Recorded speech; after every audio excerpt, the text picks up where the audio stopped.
Greetings, adventurers, and well met, Master of Dungeons here on the Master of Dungeons Twitch channel, twitch.tv/the Master of Dungeons. It is Wednesday, time for some Tavern Talks with the Shifty Boar. What we're going to be doing today is very similar to what we did yesterday on our Dungeons and Deliberations channel or stream. We're going to be continuing to do some GaryCon prep. GaryCon is 2 weeks from this weekend, or actually, I'll be leaving 2 weeks from today to head up to Wisconsin, Lake Geneva, for GaryCon and starting the 50th anniversary celebration of Dungeons and Dragons. We are going to be running this module. This adventure for the AL room, as we are guests of the Adventurers League room. And this is the second adventure. Yesterday we read through the first adventure. We're going to be running, I'm not going to be running specifically, but they're going to be running the first 6 adventures in the Dreams of the Red Wizards storyline, the Obscure Devotion storyline, of which I was the co-lead on. I plotted the stories, I should say. And we are going to be reading through Something Wicked today to see what we need to prep, things of that nature as we get closer to GaryCon. I really don't take a lot of miniatures or anything of that nature. What I'll generally do is take some Starbursts or something like that, some sugar-free candy. We use those to represent the monsters, and if they defeat them, the players get to keep those. But I just take a simple dry erase map as well, and a lot of it's more theater of the mind. So there's not a whole bunch on the table, especially going to GaryCon where people are going to be eating and drinking and drinking and drinking. It is Wisconsin, so they have lots of drink stations all around GaryCon. It is also intended more for older players and such like that. There's a lot of throwback, advanced D&D, second edition, Dungeon Crawl Classics, Old School Essentials, a bunch of the older style games to give a throwback, since a lot of the players are older that end up going to GaryCon. What I mean by older is at least the majority of people are at least 35 and over.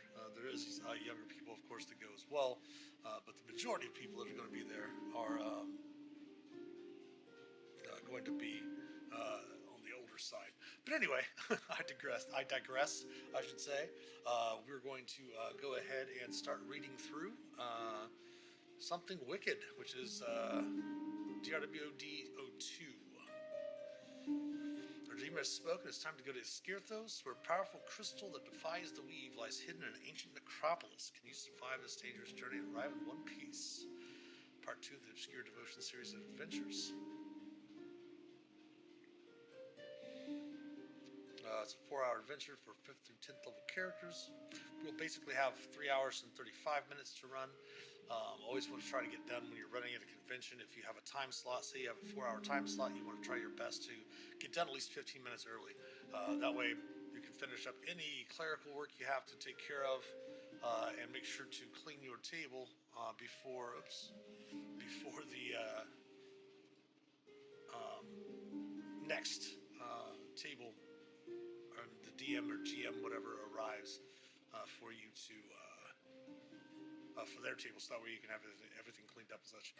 Shu is also she's going to be the story lead, project lead for the next arc, the Arc 5 story arc for Dreams of the Red Wizards.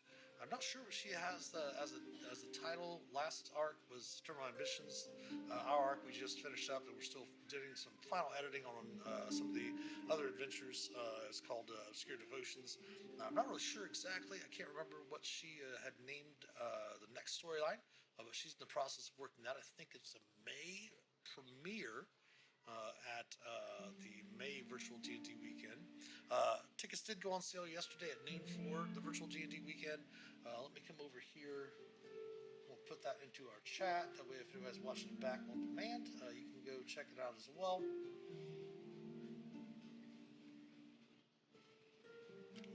There it is, virtual D&D weekends for March. Put that in chat as well.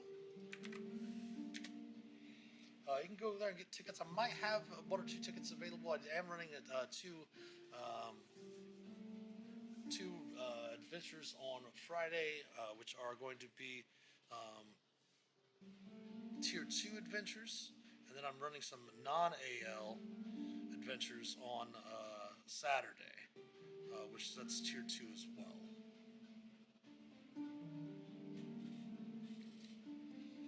But yeah, so let's go ahead and get back in here to Something Wicked.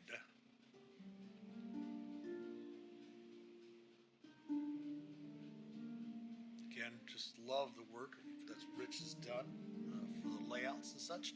Again, we do have a pre-version. It is out on the DM's Guild right now. You can actually go there to pick it up as well if you want.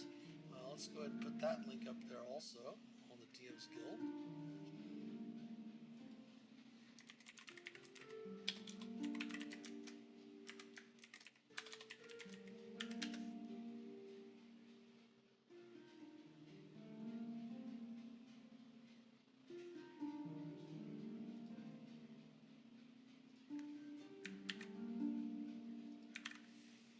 That is the adventure we're reading over today. I do have, like I said, the pre-version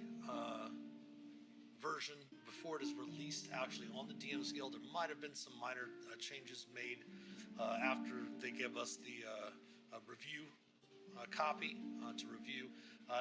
Obviously, since I just plot the story, Cassandra does the reviews and stuff like that. Just minor edits here and there. So there might be one or two things that are just slightly different, maybe a different couple of words, maybe a different map, things like that for the adventure. Designed for 3 to 7, 5th through 10th level characters, optimized for 5 characters, an APL of 8. The adventure occurs on Escirthos, a rogue planetoid that recently appeared in the Tears of Saloon. Then we have our background, which also has something to do. Obviously, Something Wicked falls directly from Something in the Way. The Harbor's concerned about the sudden appearance of Escirthos, inhabited planetoid in the Tears of Saloon. News of this new planetoid has reached the Red Wizards, who are also keen to learn its secrets. Investigations in Something in the Way resulted in a frantic race to reach Escirthos before the Red Wizards. This ended the dramatic appearance of the mysterious Emerald Gem Dragon, Karvasnathok the Redeemer. The dragon warns of dangerous otherworldly artifacts hidden in Escirthos and that have the power to rend realm space asunder. Thus, the characters recruited to scout Escirthos and discover secrets. They arrive at Utopia Station, a spelljamming port on Escirthos, and meet Chassal Cool agent Janvald Lanou. Janvald tells the characters of the Qualith Psi Crystal, a source of weave-independent magic, gives them a useful contact. After a short stop at a bazaar, it turns into a rough and tumble encounter with some locals. The characters begin their journey to the ruins of old Escirthos. There, they must find the gate to the heart of Escirthos, where the Qualith Psi Crystal and other ancient secrets lie hidden. So basically, the adventure takes place over 4 parts with a call to action scene to start and a wrap up at the end.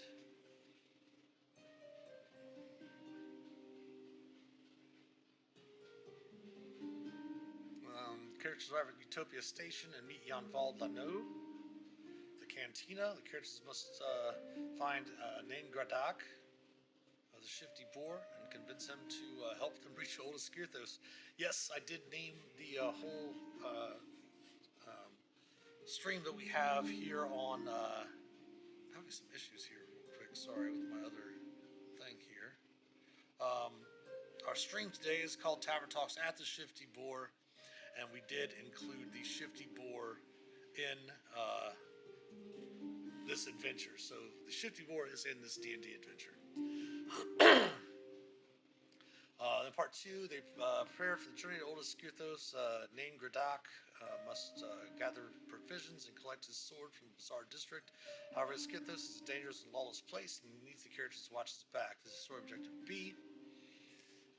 Part 3 is the ruins of Old Escirthos. The characters enter Old Escirthos and must navigate and explore the ruins to find their way to his heart. And then finally walk the path. The path to the heart of Old Escirthos is trapped and guarded. Can the party arrive there in one piece? And of course, wrap up barbarians at the gate. The coast is clear, and the gate to the heart of Old Escirthos looms before the characters. And then the next part will be in Something's on the Move. Part 3 is where they would actually enter into the heart of Old Escirthos. Of course, again, as we mentioned yesterday, you do have your adventure hooks. Again, like I said, These are written for the Adventurers League, but you do not have to play Adventurers League to play these adventures. There are a number of wonderful adventures that are out there, created by a number of awesome authors that have created D&D adventures. They happen to be created for use with Adventurers League, but you don't have to play Adventurers League in order to play these adventures. You can play them with your home group. You can play them with homebrew, non-AL, however you want to play. However you play D&D, you can play these without having to play Adventurers League. They're just written specifically to the Adventurers League outlines and such like that, to where it has certain, certain magic items in it, stuff like that, certain levels. Just written according to the rules of Adventurers League. Just like any D&D book, any module, anything like that. If you're not running AL, feel free to change it, add stuff to it, all of that stuff. But these are adventure hooks that will help get the adventurers into the adventure if they hadn't played the first one. Again, as we mentioned yesterday, as a on-ramp to get into these Obscure Devotions adventures, which start at 5th level. The characters start at 5th level in these adventures. You can run either they have some Dreams of the Red Wizards intro adventures. There's 4 of them on the DM's Guild. And there's also, if you go to D&D Beyond, you can get the Spelljammer Academy adventures. And running all of those adventures, if you use the milestones that we use at the end of each one of these adventures, the characters will gain a level, which will be enough. If you run through the Spelljammer Academy, they'll be up to 5th level at the end. If you run them through the intro adventures, the Dreams of the Red Wizards intro adventures, they'll be up to 5th level at the end to be able to start these adventures as well. If you play them all the way through, including the epics as a single table, you will be able to get the characters all the way up to 20th level. They should be 19th before they start the final epic, which is going to be getting a small little rework here. We're going to be running it again at the virtual D&D weekend, not this coming weekend, but the next weekend, over I believe it's the 15th, 16th, and 17th. And then we'll go through and do some final edits after they get a second run of that epic through for that. But yeah, getting into the final adventure, which is the Battle of Thaymount, the character should be 19th level heading into that and should be able to get 20th level at the end.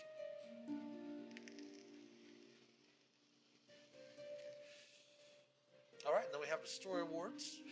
If there happens to be a story award anywhere in the adventure, it will have our little glyph here to let us know that there's a story award in that adventure.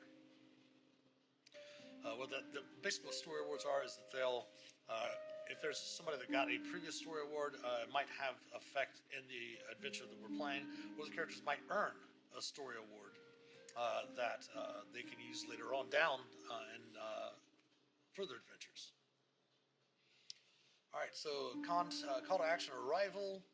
The rogue planned order to Skithos mysteriously appeared in Toriel's orbit, nestled among the tiers of saloon.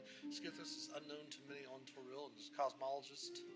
Investigating this phenomenon, I've concluded that Skithos originates from a different wild space system, and that it is inhabited. Word has spread through the realms, and soon enough, covert expeditions to Skithos were underway.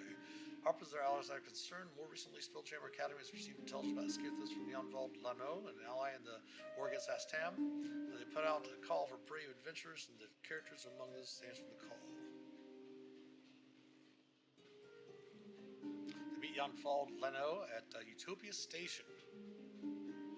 Oh, I love the artwork. Oh my gosh, this is freaking amazing.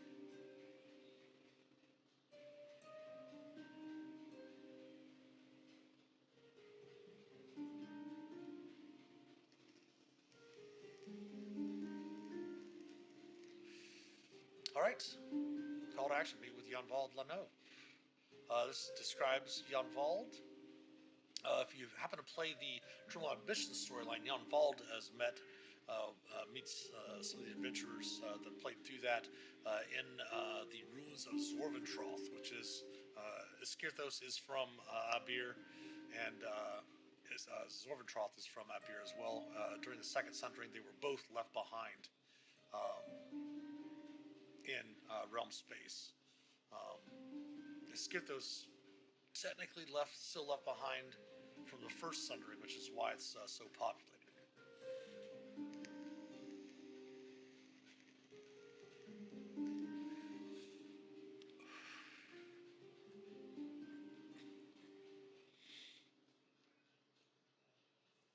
And yes, Jan Vald does suffer from a degenerative neurological disorder, which makes walking more and more difficult. And he does have a wheelchair that is really basically considered part of his body and doesn't encumber or slow him for the purposes of the game. He's definitely non-combatant, but it basically talks about the unity, being a member of the Shasaku. He is a Gith that wants to reunite the Gith Yankee and the Gith Zerai. He is a Gith Zerai himself, but he is definitely wanting to reunite all of the Gith into all together again. Utopia Station, thriving spelljamming port on Iskirthos, where a broad assortment of strange vessels come and go. However, its name betrays nothing of its nature. It's run down, ramshackled, and loaded to the gills with shifty-looking folk. Astral traffic has reduced somewhat due to Iskirthos' unexplained and unexpected relocation to the Tears of Saloon, but it's business as usual for those still in Iskirthos. Night falls upon Utopia Station, but the port is alive with constant bustle. Street lamps powered by a bottled lightning pulse against the dark purple sky, shedding dim lights. Warehouses tower over shabby storefronts and hawkers. The west side of the wharf, a slender grizzled man in a wooden wheelchair emerges from an old storefront with a broken window. He gestures for you to come over. Briefs the characters on their mission.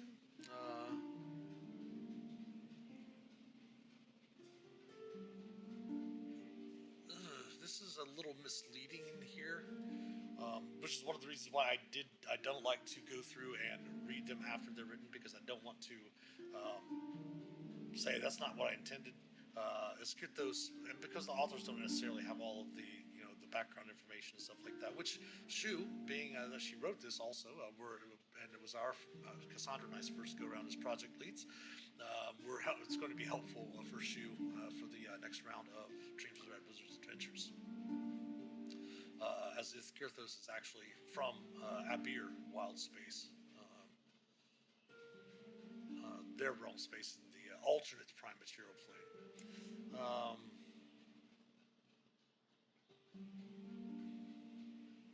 Shasakul has learned that a psi crystal is hidden in the ruins of old Iskirthos, an ancient necropolis full of lost secrets.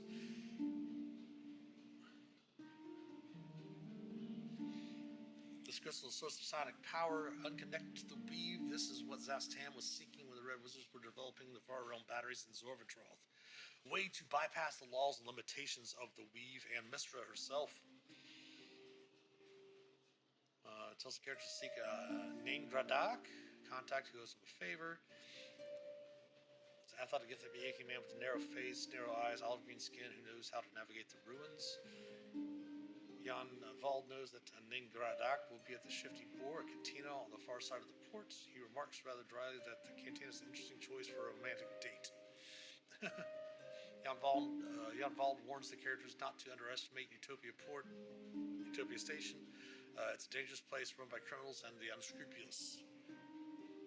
And yes, it was designed, the whole idea of Utopia Station itself, as well as the Shifty Boar Cantina, and all of that is does bring inspiration from Episode 4, A New Hope. Just in case anyone was wondering, does not. It just takes inspiration from it, very similar to how Rebel Moon took lots of inspiration from so many different sci-fi films and stories. Gives the characters location on the character's map and gives them 300 gold toward any expenses they may occur. The Red Wizards may already be here. He wishes them well in their quest and leaves the port to attend to an urgent Shasakul matter. And then it talks about the Red Wizards.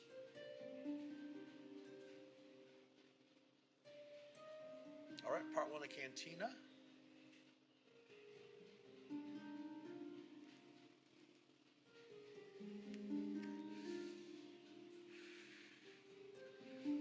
Find Nain Gradak and convince him to take the characters to Old Iskirthos. And I definitely did leave it up to Shu to go through and design the Shifty Boar how she wanted to, design any neighborhoods or wards that she wanted to do in Utopia Station. I just basically named the tavern or the cantina, and I also named the station Utopia Station. Um,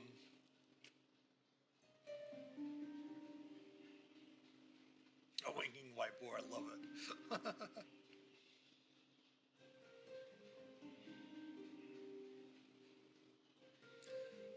Characters arrive. Two bouncer veterans at the door. Musty says for sweat for me. It's the air. It's happy hour at the Shifty board. The room is packed with all kinds of scum and villainy from across the multiverse. Nice.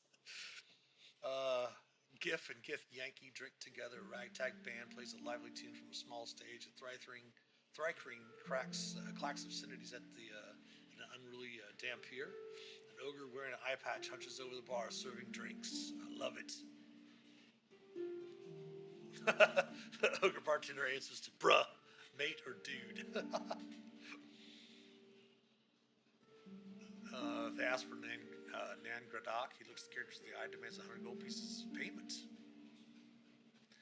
Or they can try to reduce the bribe.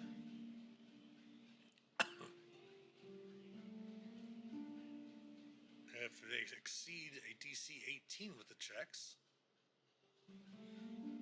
the bartender also tells them that a newcomer wearing a red cloak was murdered in a recent bar brawl.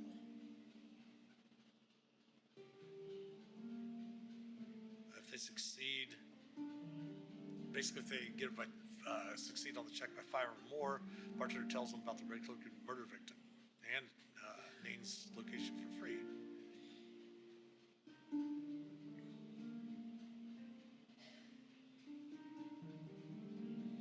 The characters move toward Dane's booth, a drow woman in rags.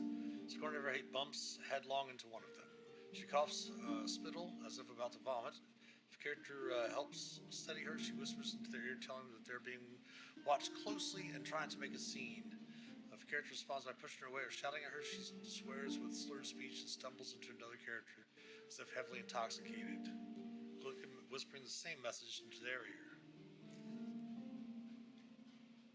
Zentarum-aligned characters, members of the Zentarum faction who have a passive wisdom score of 15 or higher, catch a subtle, deliberate glimpse of a tattoo under Scorn's sleeve that identifies her as a Zentarum agent. The Zentarum have secretly pulled many strings to send Scorn ahead of the characters and other expeditions from Toril. Yes, Scorn Never Hate will provide proof and invaluable ally in future BMG DRW OD adventures. Scorn was a character that was created specifically for these and added to. I had an old character that I had made in first edition. When second edition came out, I'd used the house name Everhate, and then happened to note that the other character's name was Morn Everhate, and happened to note that both of those names were listed in the Drow houses and the Drow male names and such like that in the second edition Drow of the Underdark book, which I thought was really awesome. But I ended up going ahead and retconning a little bit of their history to make Morn and Scorn twin brothers and sisters. Twin brother and sister, and that when Morn was born as the third male child, since they were born with twins, they were going to sacrifice them both, and they were escorted away from Shindilran, where they were born, and taken to Waterdeep, where they were raised, and Scorn ended up joining the Zentarum, and Morn ended up joining Brig and Darth. Kind of retconned that for 5th edition. And when I created the NPC Scorn.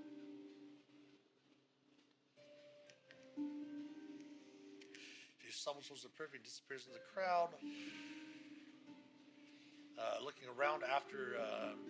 See, I would make this. What I'll probably do when I run it is make the perception check higher, but give the players advantage because anyone that looks around that heeds her advice will look around. And then, of course, you have the group that's spying all the characters as well.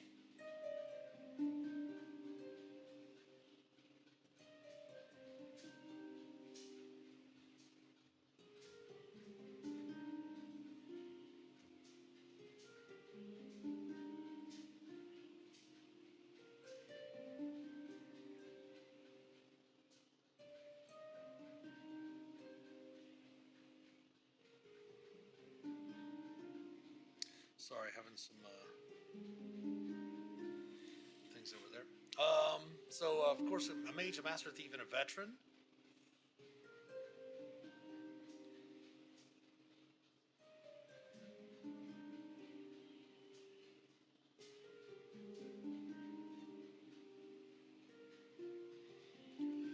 We're going to adjust the scene here.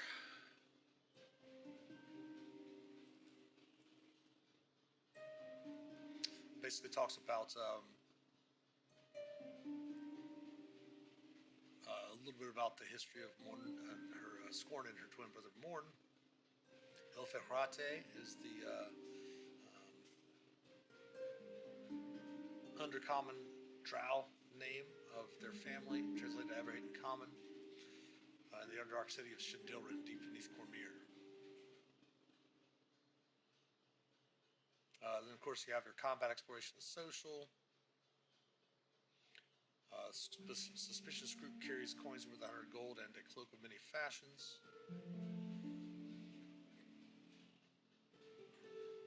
The meet Nain Gradak.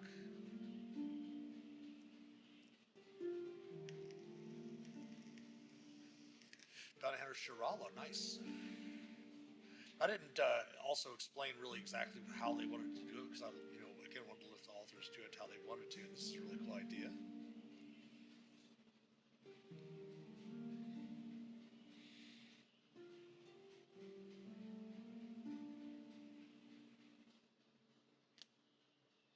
As for a favor, he wants them to guard him while he buys provisions at the Grand Bazaar and collects his sword from the blacksmith.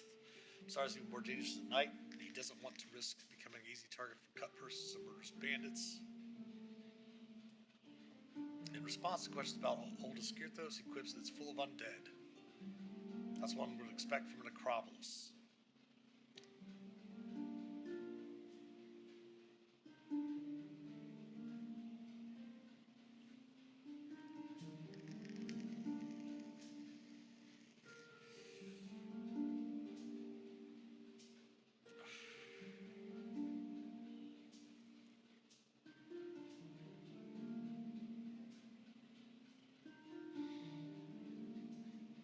Nice.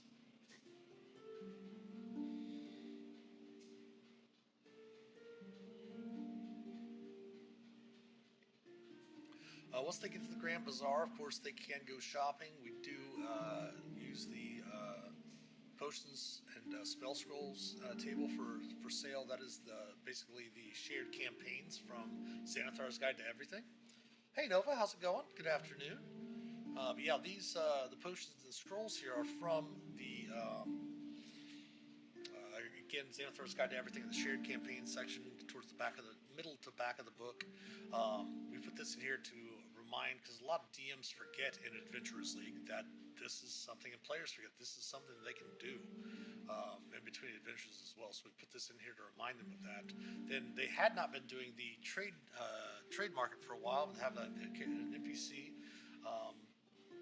named Fai Chen that does do a Fai Chen's trading post. So the trading post has been brought back to Adventurers League, and we had put this in here at the beginning. This, I think, was published in March of last year on the DM's Guild. And thought you got it from the Mistress's Arcanum.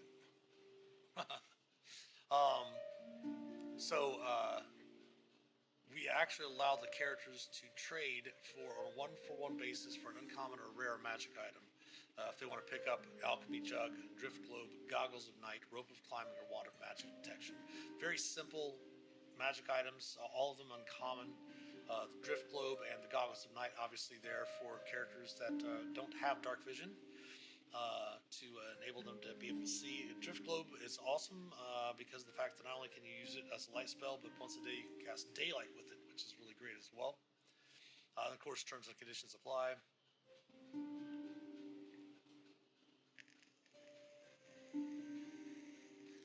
Yes, and we did put this in here as well. The above trades don't cost downtime days. The characters are limited to one trade each. With regard to legacy events or story awards, a visit to Fai Chen's Space Market doesn't count as a visit to the trading post or Fai Chen's Fantastical Fair.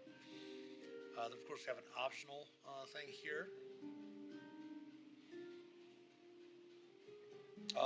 We used Mahati for that. I like that. The Mahati's thing from this Fight Chin, but then they used the Mahati's Emporium artwork. That's amazing. I love that. Push the crowd and keep up with Nane. If they fail the encounter, fail the check, then you go through complications here, which is really cool. And as soon as they catch up, he's arguing with the blacksmith. Suddenly, Nane Griddock shouts, and the blacksmith slumps over the counter dead. Ooh.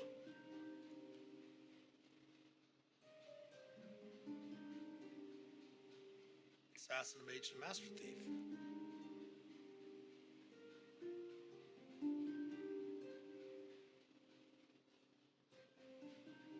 Nice.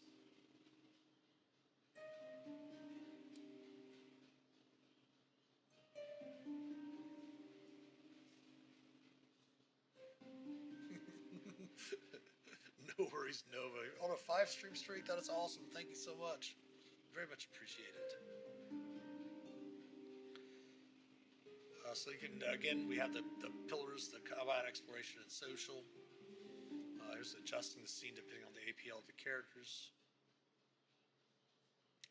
Ooh, I love the artwork of this one. This is amazing.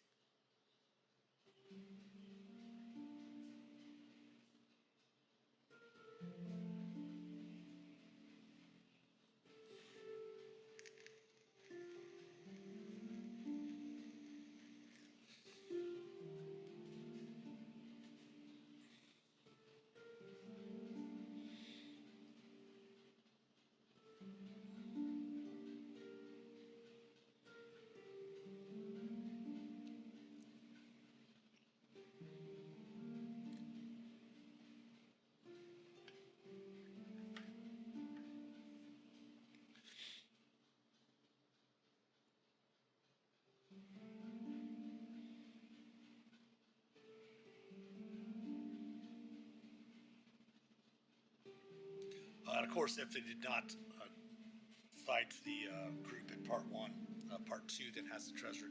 One of the reasons why we did that also is because we did not want to. I'm not a fan of gating treasure or gating magic items. There should always be an opportunity for the players to get there. Some DMs I've noted in training sessions have a tendency to want to steer characters away for some reason or another. I don't know what the mentality is or the thought process is behind that, but they will intentionally lead characters away from treasure or away from magic items, which is not cool from my point of view.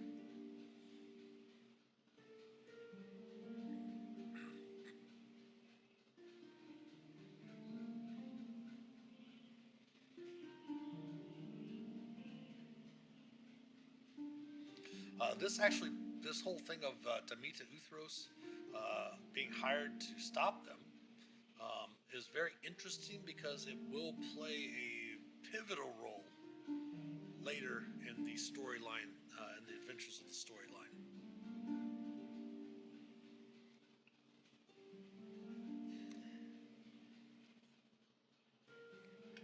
Yeah, part 3, the old ruins. So that's pretty cool. Part 2 looks really, really nice. I love that whole interaction with interrupting Nate on his date. Making your way to the bazaar.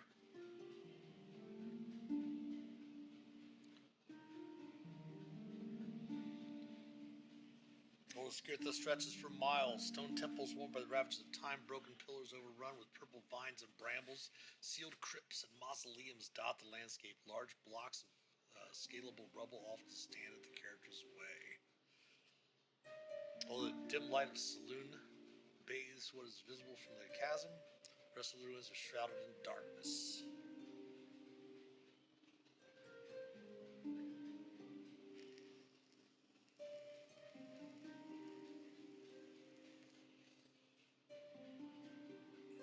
Crest of rise set before a deep fissure in the ground. Ruins of old Skirthos lie at the bottom, a labyrinthine worn of old tunnels covered in darkness. The twists and spiral outward, branching into arterial passages connecting to Adios hubs. Ruins are buildings connected by a complex tunnel network. Believes that somewhere within the ruins, the characters find records on the Qualify crystal, but most likely in old libraries or temples. He recommends searching for these records. It's likely that a powerful item would be hidden in the center of the ruins, deep in the heart of Old Skirthos, or the inner sanctum. Cautions the characters to be wary. The undead here can be territorial. If he is dead,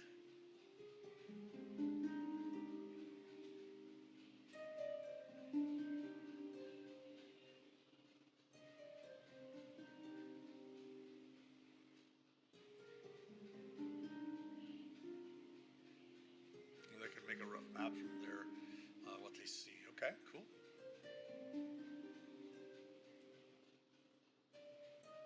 To evaluate the necropolis.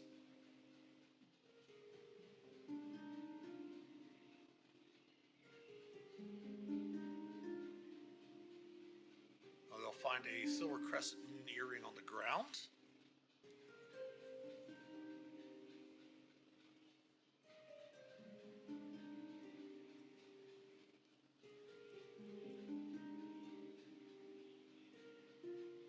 Characters can visit the library, the mausoleum, and the temple in any order, and as many times as they wish while investigating the ruins,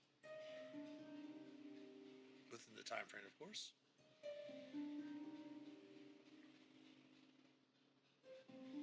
First stop takes characters to a place he discovered on his last trip to the ruins, a small building that was an alchemist lab. He wants to search the place for treasure and encourages the characters to join him. They'll find a potion of flying and a mundane treasure worth 1,000 gold hidden in the rubble. Then he points out the library, mausoleum, and temple that he's yet to explore.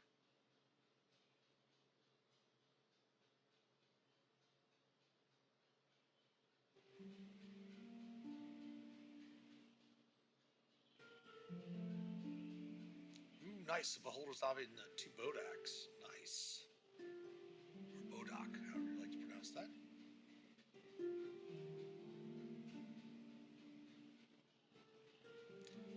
Spell scroll see invisibility. The Skirthos Common Dictionary Abridged Edition. Old Tomes, collection of old temple records and priest logs, reflections, is written in the language of Old Skirthos. Ink is faded, making it hard to piece information together, even where it can be translated.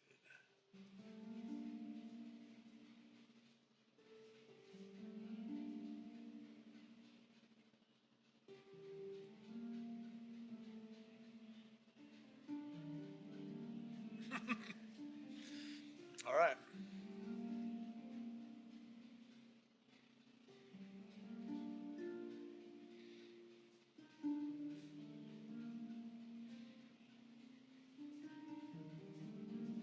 The results are cumulative. Okay. That's all the information here for us. Euthraxis. Is it Euthraxis? Euthraxis?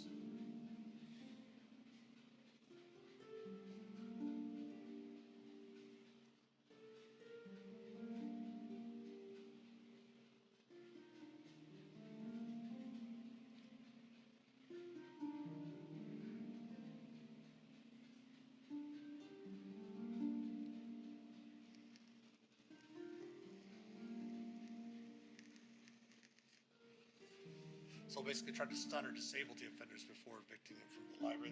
They're not out to kill the characters. So if they start a fight, they will do everything they can just to disable or stun the characters and basically throw them out of the library. Wish library cards.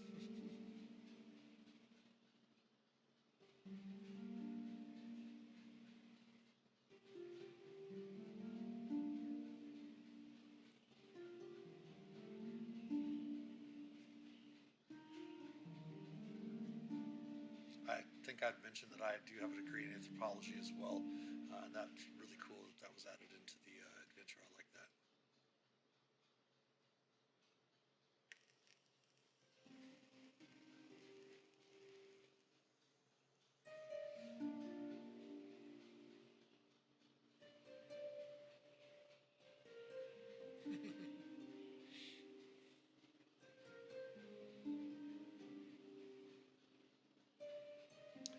Mausoleum, Locked Mausoleum.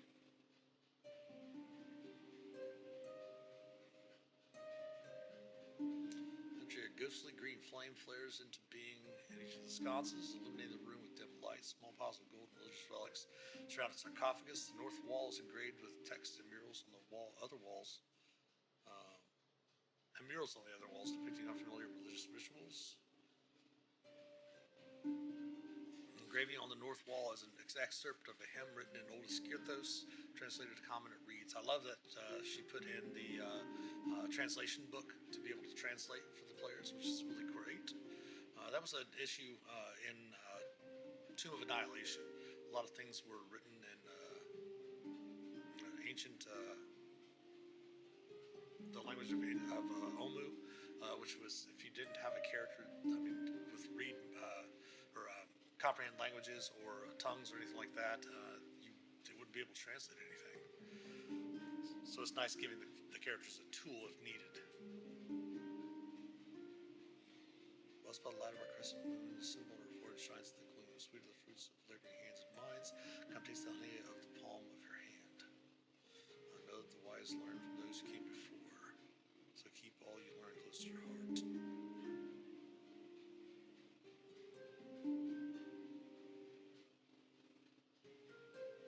Identify deity with bee-like features and priests who wear unique vestments. Oh, I love that too. This art, this is great. These look amazing. Trap sarcophagi.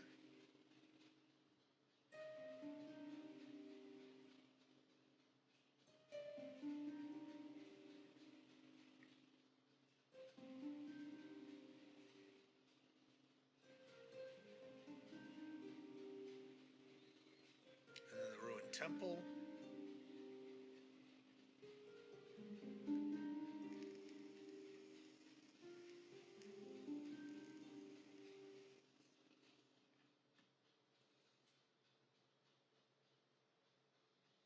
Speak with the animals of the bees.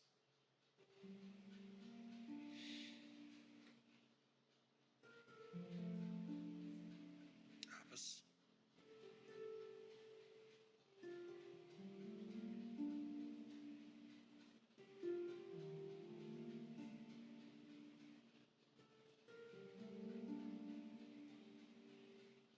Extract the honey and its occupant. Okay.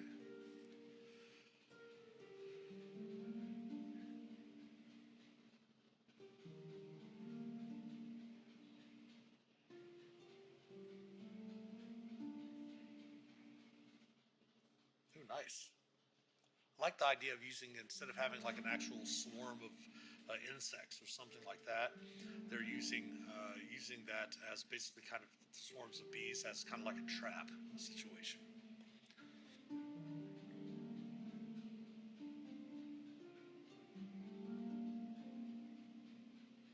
Or be cursed until they finish a long rest. Nice. While cursed this way, the character has disadvantage on ability checks and saving throws made with an ability of the DM's choice. What I would probably most likely do is pick their, as a deity, this would be, it's a sacred place to a specific deity or whatever. So obviously what I would choose is if it's a spellcaster, choose their spellcasting ability modifier.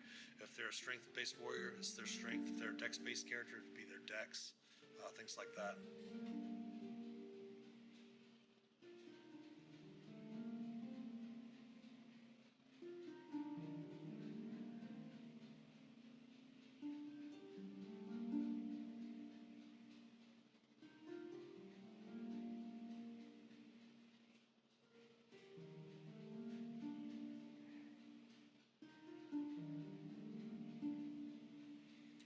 Yes, so they have engraving up there. So the book or the head or brain of a dead person in the chest, hollow. Body parts from the corpse in the mausoleum, or the book from the library of suitable items. Honey in the palm hollow. They can either get that honey from the beehives or from the alchemy jug if they picked one up in the bazaar. Silver crescent moon earring. Underground passage.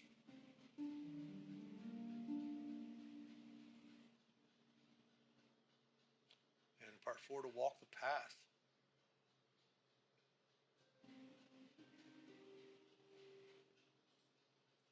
Ethoraxis.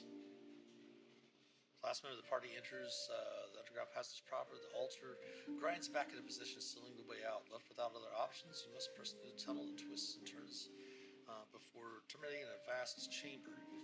Since your destination is near shrouded in darkness, the ebony gate to the heart of Old Ischithos must stand on the other side of this yawning chasm.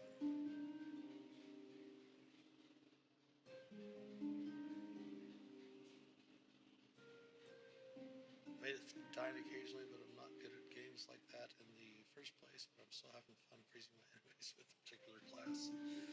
Nice, nice. Alright, then we got the Sanctum approach features. So we have some begging statues.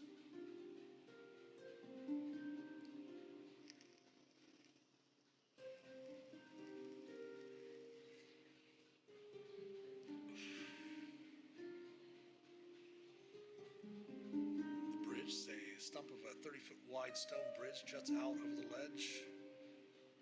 Has no rails and no curb. Although it seems the rest of the bridge has fallen away, it's an illusion. The bridge is intact but invisible.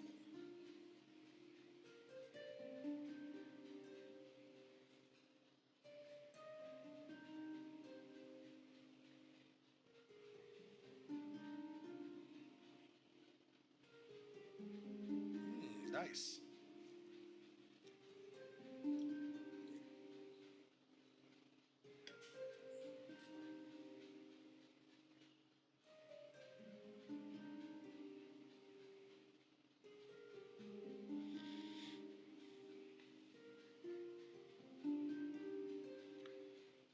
Far side of the bridge, two gigantic robed statues support a wide rectangular mirror.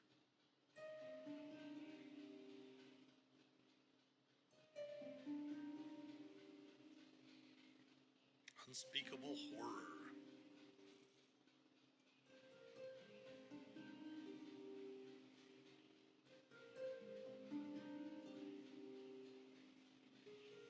So if they dress up with the vestments that they saw and found earlier, they can disguise themselves to be able to go past the mirrors.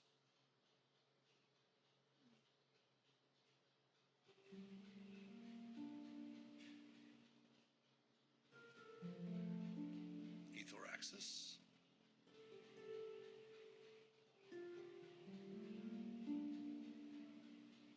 Ooh, that's when they find out about the red robe wizards. Might already be there.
Battering shield.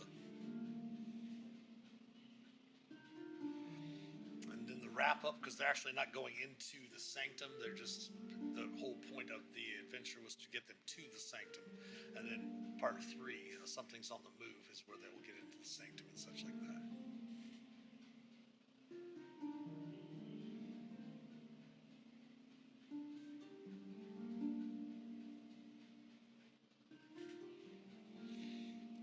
Characters before going further.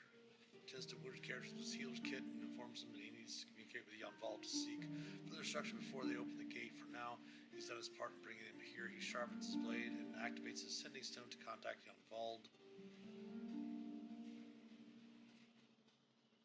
If if Nain didn't survive the adventure, Shas Al Ghul retrieves his remains and resurrects them, following Yanval's orders to aid the characters. Nain returns at the start of Something's on the Move.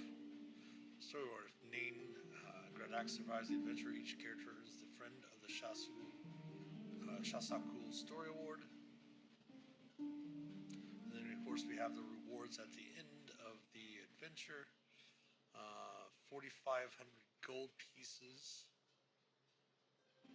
Actually, 4,900 gold. And then battering shield, cloak of many fashions, potion of flying, spell scroll of sea invisibility, and a chance to have a friend of the Shas Al Ghul. Very nice, very nice. I think the battering shield, I believe, was it's either in, I think it might be in Tasha's or Fizman's. I'm not sure. I can't remember exactly.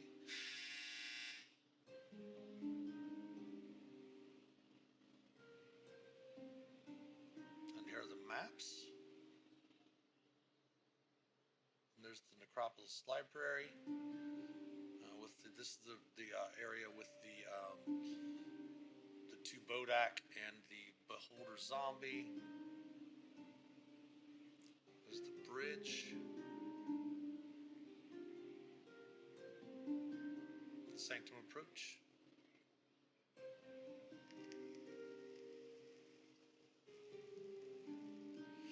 So basically for the encounters in the bazaar and or the cantina, just use a generic battle map for those.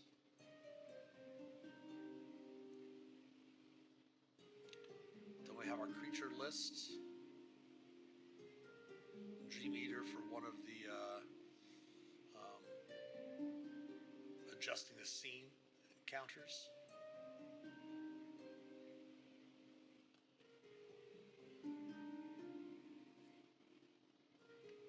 Master Thieves. The Unspeakable Horror.